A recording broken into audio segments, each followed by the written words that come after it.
नमस्कार दोस्तों, स्वागत है आप सभी का प्रीलिम्स मंत्रा में। आज की डेट है 27 जून 2023।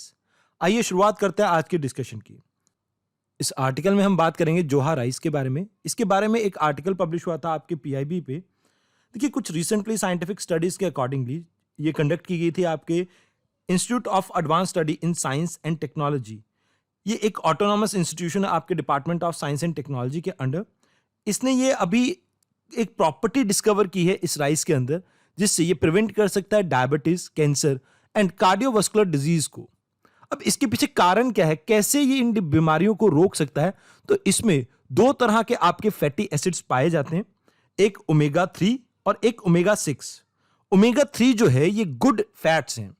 ये बॉडी में ज्यादा मात्रा में मिलने से आपकी कार्डियोवास्कुलर डिजीज होने के चांसेस कम हो जाते हैं। अब ये तो आपको पता होगा कि fatty acid generally human body में इजीली प्रोड्यूस नहीं होते हैं। इसके लिए हमें कुछ सोर्सेज ढूंढने पड़ते हैं। अब जैसे ओमेगा 3 के लिए सैल्मन फिश आपके बहुत असेंशियल है, मतलब जो आपके मरीन ऑर्गेनिजम्स हैं उनमें ओमेगा 3 पाया जाता है। अब इस राइस में भी पाया जाता है, तो ये एक अच्छा सोर्स हो सकता है। वैसे ये एक खरीफ क्रॉप है, जो ये आपका असम में उगने वाला जोहा राइस है। इसकी कई वैरायटीज हैं, जैसे कोला, केतिकई, बोकुल और कुनकुनी। ये इसके अलग अलग वेरिएंट्स हैं। अब जैसे आपको अरोमेटिक प्रॉपर्टीज देखने को मिलती है बासमती राइस में, ऐसी ही सुगंधी इसमें भी देखने को आपको मिलती है। इसको जीआई टैग मिला हुआ है। ये आपको याद रखना है, क्योंकि आने वाले हो सकता है एग्जाम में इसके बारे में आपसे पूछ लें। तो इस आर्टिकल में आपको इतना ही जानना था। आइए अब बात करते हैं अगले आर्टिकल की। इस आर्टिकल में हम बात करेंगे ब्लैक बग के बारे में, जो कि स्टेट एनिमल है पंजाब, हरियाणा और आंध्र प्रदेश का। वैसे तो भारत के अंदर ये अलग अलग स्टेट्स में आपको देखने को मिल जाता है, जैसे राजस्थान में, गुजरात में, मध्य प्रदेश में, तमिलनाडु में, उड़ीसा में और बहुत सारे आपके पेनिनसुलर स्टेट्स में और भी देखने को मिलता है। ये आईयूसीएन के स्टेटस के अकॉर्डिंगली लीस्ट कंसर्न कैटेगरी में आता है। वाइल्ड लाइफ प्रोटेक्शन एक्ट 1972 के अंडर ये शेड्यूल 1 में आता है। अब एक कम्युनिटी का नाम याद रखना है आपने, बिश्नोई कम्युनिटी के लिए ये ब्लैक बग पूजनीय है, मतलब ये इनकी पूजा करते हैं, तो दैट्स वाई ये इसे प्रोटेक्ट करने की भी कोशिश करते हैं। अब यहां इनका सेंसस कंडक्ट किया जा रहा है पंजाब में, अबोर सेंचुरी के अंदर। ये एक आपकी प्राइवेट या आप ये कह सकते हैं कम्युनिटी ओन्ड लैंड है। अब इस एरिया में किस तरह की वेजिटेशन मिलती है, तो आपको याद रखना है, थोड़ा बहुत आपको ग्रासलैंड टाइप या आप ये कह सकते हैं dry deciduous type of forest यहां पर देखने को मिल जाता है। यहां आपको wild boar, blue fauna bull, jackal, ऐसे और बहुत से जानवर यहां पर देखने को आपको मिल जाते हैं। तो इस आर्टिकल में आपको इतना ही जानना था। आइए अब बात करते हैं अगले आर्टिकल की। देखिए, अभी रिसेंटली बहुत से फ्लैश फ्लड्स के कारण आपको हिमाचल हाईवेज में डिसरप्शन देखने को मिल रही है।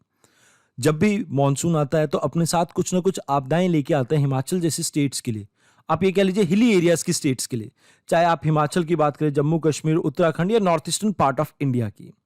अब यहां होता क्या है, यहां कॉमनली एक फिनोमेना जो आपको देखने को मिलता है, दैट इज लैंडस्लाइड।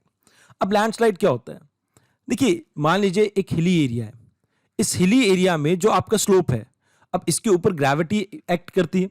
अब क्योंकि कई बार इनके नीचे, जैसे ये रॉक सिस्टम होते हैं, इनके नीचे प्रॉपर आपके सपोर्ट मैकेनिज्म नहीं होता है, तो यहां पर आपको मास मूवमेंट देखने को मिलती है रॉक्स की, डिब्रिज की डाउन द स्लोप, और इसी को कहा जाता है लैंडस्लाइड।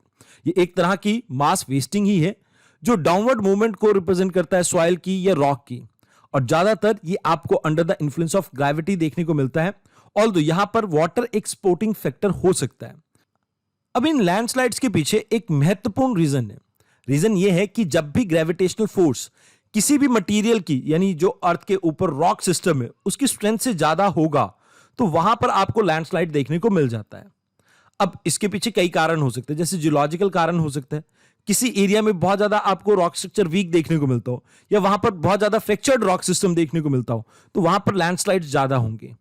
अगर कोई कंसोलिडेटेड या वेल सेटल्ड रॉक सिस्टम होगा, तो वहां पर इतने ज्यादा लैंडस्लाइड्स नहीं होंगे। अब जैसे हिमालयाज आपकी यंग फोल्ड माउंटेन्स है, रॉक सिस्टम वहां पर इतना ज्यादा सेटल्ड नहीं है, तो वहां पर आपको लैंडस्लाइड्स काफी फ्रीक्वेंटली देखने को मिल जाते हैं।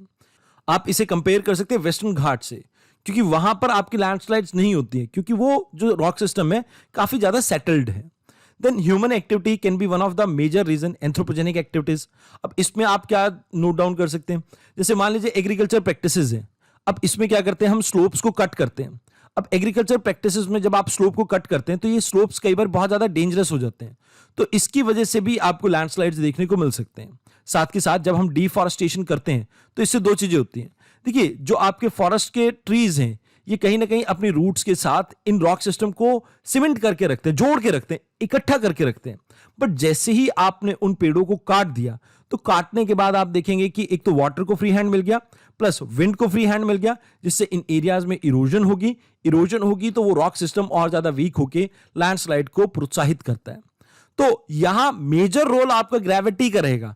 सपोर्टिंग रोल में, यानी सपोर्ट एक्टर के तौर पे यहां पर आपके एजेंट ऑफ डेन्यूडेशन वर्क करते हैं। एजेंट ऑफ डेन्यूडेशन मतलब जो आपके जैसे रनिंग वाटर हो गया, विंड हो गया, ये सभी जो इरोजन करते हैं वो एजेंट ऑफ डेन्यूडेशन ही कहलाते हैं।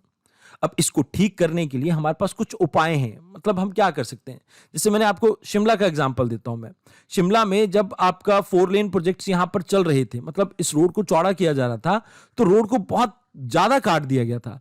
तो यहां पर इसके साथ एक सपोर्ट वॉल बिल्ड की गई थी। तो हम इस तरह की चीजें कर सकते हैं। या जो भी आपके प्रोजेक्ट्स हैं उनको केस ऑन केस बेसिस पे आप जज कीजिए। जैसे 4 धाम प्रोजेक्ट है, इट इज क्वाइट क्रुशियल, क्योंकि चाइना बॉर्डर के वो काफी करीब जाता है। अब इससे हमारी ट्रुप मूवमेंट को हेल्प मिल सकती है, तो ये इंपॉर्टेंट प्रोजेक्ट है, तो इसे करना चाहिए। ऐसे ही कुछ प्रोजेक्ट्स होंगे जो आपके इतने ज्यादा रेलिवेंट ना हो, तो वहां पर हमें उन प्रोजेक्ट्स को अवॉइड करना चाहिए। सस्टेनेबल एग्रीकल्चर को प्रैक्टिस करना चाहिए और हमें प्रमोट करना चाहिए एफॉरेस्टेशन, जिससे ये लैंडस्लाइड्स की जो प्रॉब्लम है वो कम से कम हो। तो यहां इस आर्टिकल में आपको इतना ही जानना था। आइए अब बात करते हैं अगले आर्टिकल की। अभी recently national human right commission ने महाराष्ट्र गवर्नमेंट को एक नोटिस भेजा है। नोटिस भेजने के पीछे रीजन ये है कि यहां पर 11 वर्कर्स का शोषण हो रहा था, यानी उनसे बंधुआ मजदूरी करवाई जा रही थी। अब बंधुआ मजदूरी यानी बॉन्डेड लेबर होता क्या है? देखिए, जब भी कोई एम्प्लॉयर अपने एम्प्लॉय को कम आमदनी दे, यानी जो मिनिमम वेजेस हैं उनको फॉलो ना कर रहा हो, या मार्केट वेजेस हैं उनको फॉलो ना कर रहा हो, या बिल्कुल भी वेजेस ना दे, इसे कहा जाता है आपकी बॉन्डेड लेबर। अब इसके कई एग्जाम्पल हो सकते हैं, जैसे आपने विस्टी के बारे में सुना होगा, या आपने बेगारी सिस्टम के बारे में सुना होगा, जहां पर साहूकार जबरदस्ती कुछ लोगों से काम कराता था जो उसके पैसे वापस नहीं लौटा पाते थे। तो ये सभी चीजें आपकी बॉन्डेड लेबर की कैटेगरी में ही आती हैं। 1976 में एक एक्ट के जरिए इसे पूरी तरह से खारिज कर दिया गया था। ऑल्दो जो हमारा संविधान है, इसमें भी आर्टिकल 23 में अबॉलिश करने की बात की गई है बॉन्डेड लेबर को। अब इसके लिए जो 1976 में एक्ट आया था, इसका नाम है bonded labour system abolition act 1976, जो कि पूरे भारत में इंप्लीमेंट होता है और इसे स्टेट गवर्नमेंट इंप्लीमेंट करती है। अब इसके अंदर पार्टिसिपेट करती है आपकी विजिलेंस कमेटी। ये विजिलेंस कमेटी एडवाइस करती है आपकी डिस्ट्रिक्ट मजिस्ट्रेट को, जो कि इस एक्ट को एक्चुअल में इंप्लीमेंट करते हैं। ये विजिलेंस कमेटी हर डिस्ट्रिक्ट लेवल पे फॉर्म की जाती है। अब बॉन्डेड लेबर्स को सपोर्ट करने के लिए हमने एक स्कीम भी निकाली थी 2016 में, जिसका नाम है scheme for rehabilitation of bonded labour. इसमें हर पर्सन जिसको रेस्क्यू करा जाएगा बॉन्डेड लेबर के चुंगल से, तो उसे 3 लाख का फाइनेंशियल असिस्टेंस प्रोवाइड किया जाएगा और इवन उसको लाइवलीहुड में भी सपोर्ट किया जाएगा गवर्नमेंट के द्वारा। अब क्या रीजन है जिसकी वजह से अभी भी भारत के अंदर आपको बॉन्डेड लेबर देखने को मिलती है? पहली चीज तो लोगों के अंदर अवेयरनेस नहीं है। जैसे आप रूरल एरियाज में जाएंगे, ऑल्दो ये अर्बन एरियाज में भी चीजें परेशानियां देखने को मिलती हैं, बट अगर आप रूरल एरियाज में जाएंगे तो लोगों को इसके बारे में ज्यादा जागरूकता नहीं है। हिस्टोरिकली ये इंडियन जो आपकी इकोनॉमिक सिस्टम था उसका पार्ट था। जब अंग्रेज यहां रहा करते थे तो उस समय भी भारत में ये आपका देखने को मिलता था। तो इस वजह से लोग इसके बारे में अभी इतना ज्यादा अवेयर है नहीं। अब जैसे अनऑर्गेनाइज सेक्टर्स हैं, वहां पर आपको मेजरली अर्बन एरियाज में ये प्रॉब्लम देखने को मिल जाती है। इसके साथ साथ कन्विक्शन रेट भी बहुत कम है, जिसकी वजह से लोगों को यह विश्वास नहीं होता कि सरकार वाकई में उनकी मदद कर पाएगी। इसके अलावा सेंटर, स्टेट और लोकल बॉडीज के बीच में कोऑर्डिनेशन बहुत कम है, जिसके कारण इसका इंप्लीमेंटेशन भी बहुत अच्छे से नहीं हो पा रहा है। ज्यादातर आपको बॉन्डेड लेबर की जो मार्केट है वो देखने को मिलती है, जैसे स्टोन इंडस्ट्रीज में, कोल माइनिंग में, एग्रीकल्चर लेबर में, डोमेस्टिक सर्विट्यूड्स में, या सर्कस में, या सेक्सुअल स्लेवरीज में। अब देखिए, हमारे ऊपर कई ऑब्लिगेशंस हैं। जैसे अगर बात की जाए इंटरनेशनल ऑब्लिगेशन की, तो यहां पर आप सस्टेनेबल डेवलपमेंट गोल टारगेट 8 को याद रख सकते हैं, जहां पर हमें यह कहा गया कि हमें एंड करना होगा फोर्स्ड लेबर को, ह्यूमन ट्रैफिकिंग को और चाइल्ड लेबर को भारत के अंदर से। इसके अलावा हमने इंटरनेशनल लेबर ऑर्गेनाइजेशन का abolition of forced labour convention 1957 को भी साइन किया, जो कि आपका कन्वेंशन नंबर 105 कहलाता है। अभी रिसेंटली ग्लोबल स्लेवरी इंडेक्स भी रिलीज किया गया था, मतलब रिसेंटली तो नहीं कहूंगा, 2018 में रिलीज किया गया था। इसमें भारत का रैंक इंप्रूव हुआ था as compared to the previous year, जो इससे पहले आपका एडिशन रिलीज हुआ था। भारत के संविधान में भी अलग अलग प्रोविजंस में इसके बारे में बात की गई है। जैसे आर्टिकल 21 ऑल्दो बात करता है राइट टू लाइफ की, लेकिन ये असल में बात करता है डिग्निफाइड लाइफ की, जहां पर महज एक जानवर की तरह जिंदगी व्यतीत करना हमारा मकसद नहीं है। हमारा मकसद ये है कि हम कैसे एक डिग्निफाइड लाइफ को जिए, और इसके लिए बंधुआ मजदूरी को खत्म करना बहुत जरूरी है। साथ के साथ संविधान के आर्टिकल 23 को भी आप याद रखना, जहां पर प्रोहिबिट किया जाता है फोर्स्ड लेबर को। आर्टिकल 24 की बात की जाए तो ये प्रोहिबिट करता है कि आप किसी भी छोटे बच्चे को, यानी 14 साल से कम उम्र के बच्चे को हजार्डियस फैक्ट्रीज में एम्प्लॉयमेंट नहीं दे सकते हैं। लास्ट में आपको ये याद रखना है कि आर्टिकल 39 के तहत जो स्टेट गवर्नमेंट है, डीपीएसपी का ये प्रावधान है, तो यहां पर स्टेट गवर्नमेंट की रिस्पॉन्सिबिलिटी लगाई गई है कि आप सिक्योर करेंगे good health and strength for the workers. तो इन टोटल इस आर्टिकल में आपको इतना ही जानना था। आइए अब बात कर लेते हैं नेशनल ह्यूमन राइट कमीशन की, जो कि 1993 में आपकी एक स्टैट्यूटरी ऑर्गेनाइजेशन के तौर पे बनी थी। इसमें अपॉइंटमेंट की जाती है प्रेसिडेंट के द्वारा, जो कि रिकमेंड की जाती है आपके prime minister, home minister, speaker जो कि आपके लोकसभा के रहेंगे, डिप्टी स्पीकर जो राज्यसभा के रहेंगे, और लीडर ऑफ ऑपोजिशन राज्यसभा और लोकसभा दोनों की ही। यहां पर इसको चेयर करते हैं आपके चीफ जस्टिस ऑफ इंडिया या कोई भी सुप्रीम कोर्ट के जज। इनका टेन्योर 3 साल का या 70 साल, दोनों में से जो भी पहले खत्म हो वहां तक रहेगा। और यहां पेरिस प्रिंसिपल को फॉलो किया जाता है। इस बॉडी को बनाने का मकसद भी यही था कि हम हमारे जो पेरिस प्रिंसिपल है उसको हम इंडिया में इंप्लीमेंट कर सकें। अगर किसी पर्सन को इस ऑर्गेनाइजेशन से हटाना हो तो उसके लिए 2 आपके कारण दिए गए हैं, दैट इज प्रूव्ड मिसबिहेवियर या इनकैपेसिटी। ये 2 कारण है जिसके बेसिस पे किसी पर्सन को यहां पर हटाया जा सकता है। तो इस आर्टिकल में आपको इतना ही जानना था। आइए अब बात करते हैं अगले आर्टिकल की। इस आर्टिकल में बात की गई है बैंक फॉर इंटरनेशनल सेटलमेंट के बारे में। अभी इसने ये बताया है कि वर्ल्ड एक क्रिटिकल पॉइंट पे पहुंच चुका है इन्फ्लेशन की फाइट में। अब इसके पीछे कारण क्या है, क्या कहना ये चाहते हैं? देखिए, अभी जो आपके रेपो रेट्स हैं, हर फेडरल बैंक ने बहुत ज्यादा हाई कर रखे हैं इन्फ्लेशन को कंट्रोल करने के लिए। अगर ये बहुत लंबे समय तक इसी फेज में रहे, मतलब बहुत ज्यादा हाई आपके रेपो रेट रहे, तो इसकी वजह से इकोनॉमी में बहुत सीरियस चैलेंजेस आ सकते हैं। जैसे आपने सिलिकॉन वैली बैंक को फेल होते हुए देखा है, ऐसे ही आपको बैंकिंग सिस्टम कोलैप्स होते हुए दिखेंगे। अब इसे मैं आपको एक एग्जांपल के थ्रू समझाता हूं। देखिए, बैंक को इनकम कहां से आती है? जब वो किसी को लोन देता है। अब अगर लोन बहुत ज्यादा महंगा होगा तो इसकी वजह से कम लोग लोन लेंगे। अब क्योंकि कम लोग लोन ले रहे हैं तो इसकी वजह से बैंकिंग सेक्टर पे इंपैक्ट पड़ेगा, क्योंकि उनकी इनकम साइड डिक्लाइन करेगी। बट अगर एक्सपेंडिचर साइड की बात करें तो ज्यादा से ज्यादा लोग अपने अकाउंट्स में पैसा डिपॉजिट कराने की कोशिश करेंगे या एफडी कराएंगे, क्योंकि वहां पर उन्हें अच्छा खासा इंटरेस्ट रेट मिल रहा है। तो इसकी वजह से जो इनकम साइड है और जो आपकी एक्सपेंडिचर साइड है, इसमें मिसबैलेंस क्रिएट होगा और जिससे बैंक्स कोलैप्स कर सकते हैं। अगर बात की जाए बैंक फॉर इंटरनेशनल सेटलमेंट की, तो इसे एस्टैब्लिश किया गया था 1930 में। ये ओन किया जाता है 30 सेंट्रल बैंक्स के द्वारा, जो कि 95% ऑफ ग्लोबल जीडीपी को रिप्रेजेंट करते हैं। इसका हेडक्वार्टर बेसल स्विट्जरलैंड में है और ये सेंट्रल बैंक का बैंक है। अगर आपने अभी तक इकोनॉमी पढ़ी हुई है तो आपको पता होगा इन्होंने कई नॉर्म्स रिलीज किए जिसे बेसल नॉर्म भी कहा जाता है। अब ये बैंकिंग स्टैंडर्ड्स को डिस्कस करते हैं यहां पे, और टाइम टू टाइम जो आपका ये BIS है इसे अपडेट भी करता रहता है। अभी बेसल नॉर्म 3 को इंप्लीमेंट कर रहे हैं ऑल ओवर द वर्ल्ड। अब यहां इन्फ्लेशन की बात हुई है तो इन्फ्लेशन को भी समझ लेते हैं। देखिए, इन्फ्लेशन को समझना बहुत सरल है।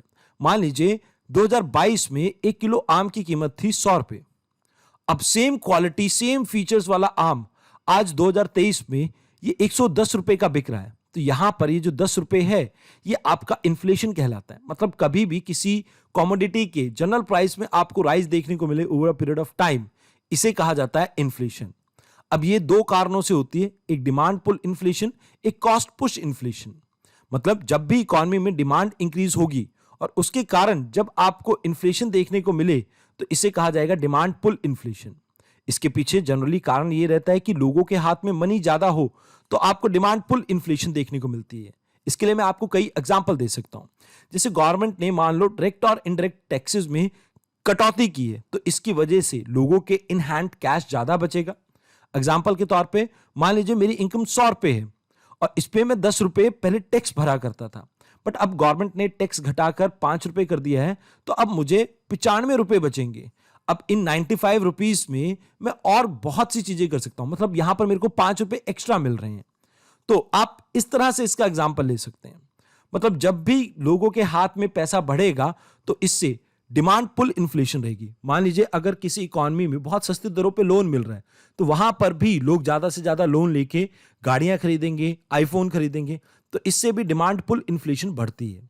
अगर मान लीजिए आपका पे कमीशन का कोई नया वर्जन लॉन्च हुआ है, यानी 7th पे कमीशन अगर आपका लॉन्च हुआ है, इंप्लीमेंट हो रहा है, तो इससे भी कहीं ना कहीं इन्फ्लेशन बढ़ेगा और उसे कहा जाएगा डिमांड पुल इन्फ्लेशन। इसी तरह एक होता है आपका कॉस्ट पुश इन्फ्लेशन। इसके लिए एग्जांपल देना चाहूंगा। मान लीजिए क्रूड ऑयल की जो कीमत है वो बढ़ गई। अब क्रूड ऑयल की जैसे ही कीमत बढ़ेगी तो यहां पर आपको समझना होगा कि ये एक इनपुट फैक्टर है। जैसे मान लीजिए ट्रांसपोर्टेशन सेक्टर में इसे हम यूज करते हैं एक सामान को दूसरी जगह पर भेजने के लिए। अब यहां अगर ट्रांसपोर्टेशन की कॉस्ट इंक्रीज होगी तो बट ऑब्वियस है वो प्रोडक्ट महंगा होगा, बट इसमें इनपुट कॉस्ट की जो बढ़ोतरी है इसकी वजह से सामान महंगा हुआ है, तो इसे कहा जाता है कॉस्ट पुश इन्फ्लेशन। अब इसका एक और एग्जांपल दे देता हूं। मान लीजिए जैसे लेबर की शॉर्टेज चल रही है, अब इसकी वजह से आपको करना यह पड़ा कि आपको लेबर को ज्यादा पैसा पे करना पड़ा, तो इससे भी आपके प्रोडक्ट की कीमत बढ़ेगी और इसे भी कॉस्ट पुश इन्फ्लेशन में डाला जाता है। आइए अब बात करते हैं अगले आर्टिकल की।